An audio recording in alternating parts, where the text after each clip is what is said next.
it was really important. It was very important. You know, the termination policies was terminated. The American Indian Health and Welfare Act was Oh, as a result of your all that. occupation? All that came from Alcatraz. All those Indian rights that we got right now, religion rights, children's rights, all the determination, the tribes are getting recognition, getting their reservations back. You know, a lot of the Malekma and Wow. a lot of those people. You know, I mean, right now there's Malekma. They're fighting over Alcatraz, and nobody even knew who belonged in Alcatraz. We took Alcatraz. That's what we call the Indians of all tribes, because the Ohlone claimed Alcatraz. The Ramaytush, they claim Alcatraz. Chichenyos claim Oakland and Berkeley and some of the Koreans group. So Malekma claims all that area up there, but none of them were around. None of those people that now are talking all this stuff.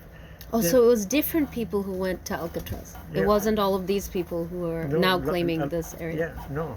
This just happened just recently. As soon as, actually it didn't really start happening until Karina and Segorte and their group started. They succeeded. See, their group started IFH.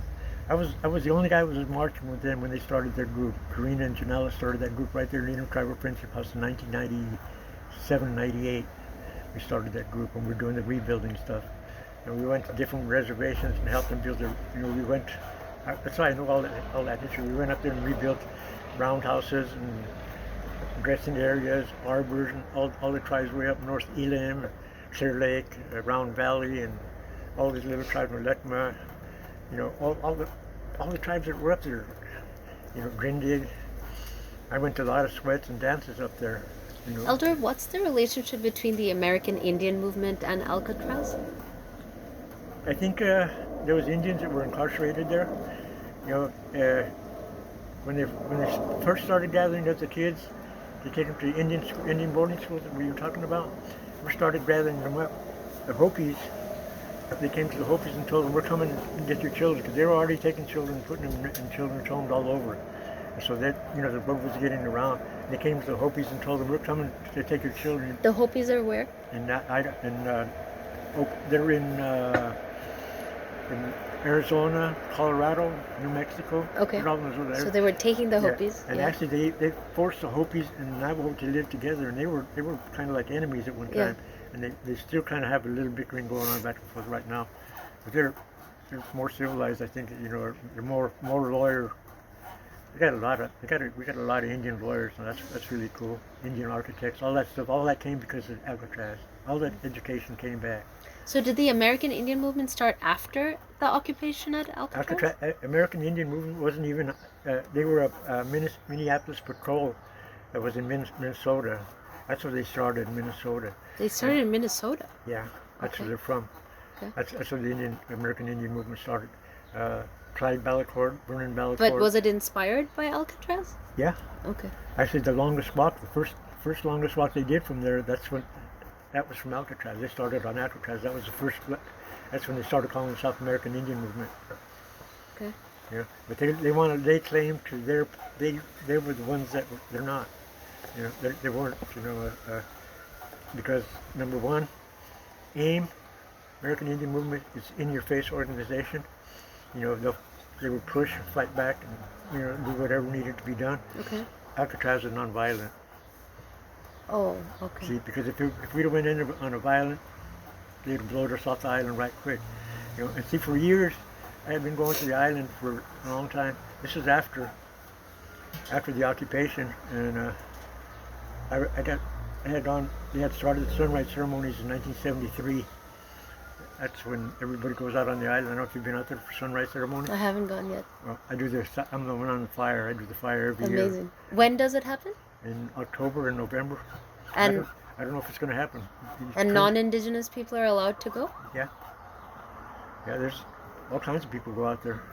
But anyway, I started doing the fire in '83, and I noticed that they weren't mentioning the occupation anymore. It was become the Indian Treaty Council and all this other stuff. And so I talked to one of the other guys that had been one of the original guys out there with me.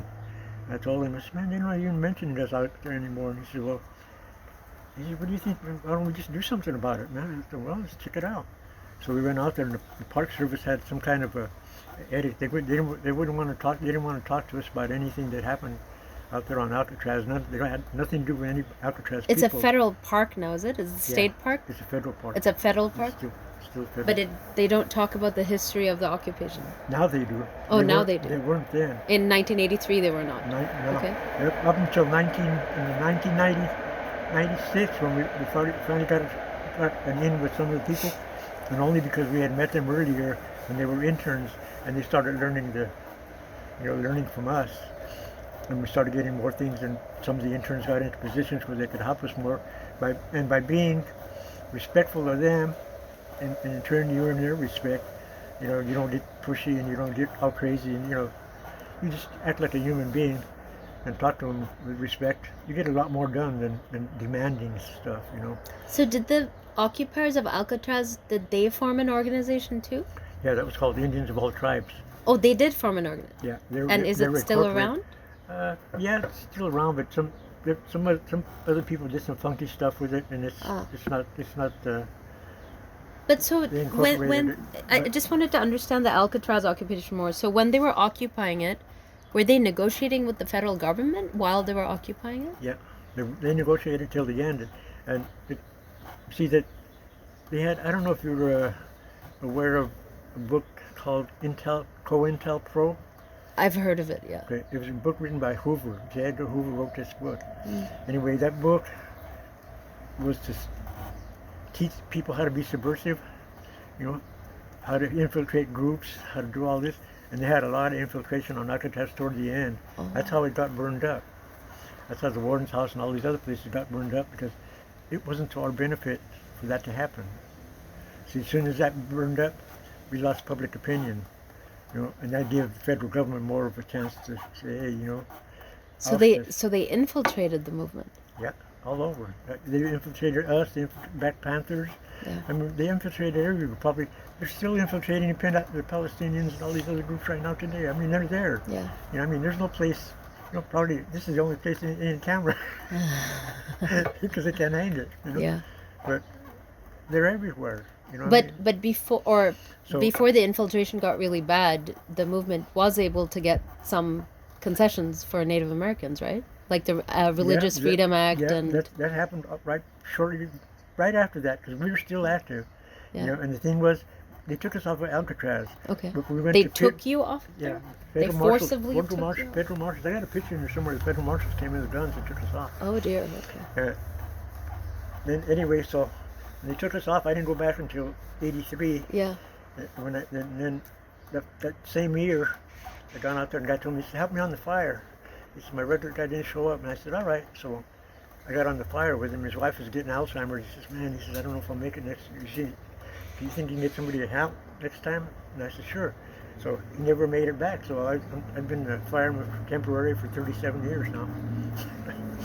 Wow. They never gave me the job, but I'm temporary fireman. I'm still the only one. So What is the fireman? I keep the fire out there burning. There's a sunrise ceremony. That's the only light on the island, the fire. I see. It's a sacred fire. People come gather around with their prayers and stuff. You start the fire too? I started. When we first started going out there as a group, started going out with Richard Oaks' family. I got permission from his wife to do stuff in his name, and I got his daughters and his sons, all of them involved with going back out to Alcatraz. And what's the ceremony for? Is it to commemorate the occupation? It was to commemorate the occupation originally, and then it became part of the Treaty Council, and then after '96, me and John What's a White Treaty Fox, Council, Elder? That's the International Treaty Council. They meet with with all the consuls in Japan. When they have the big council, they're actually in the United Nations. Oh, so it's part of an international. Yeah, International Treaty Council. It's United Nations. I think they were sponsored by, I think it was Cuba and maybe Venezuela. They joined it. I can't remember.